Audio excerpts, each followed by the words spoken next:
Hello, in this video I'm gonna show you how we can go to the safe mode and exit the safe mode on Samsung Galaxy Z Flip 6. First of all, we need to open the power menu so we can press and hold the power button and volume down button at the same time for a few seconds.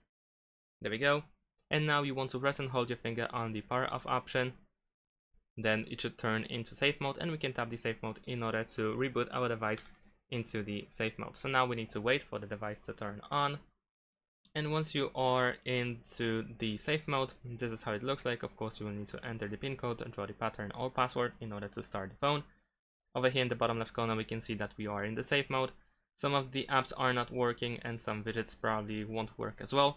We are in the airplane mode as well.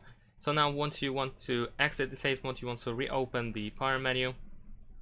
And you can either just or you can go to the notifications and you can tap on this notification in order to turn off the safe mode, or you can simply restart the device. So you can open the power menu one more time and tap restart in order to restart your device, and this time when the device will turn on, it will be in its normal mode. Thanks for watching, leave a like and subscribe to my channel, and see you in my next videos. Bye.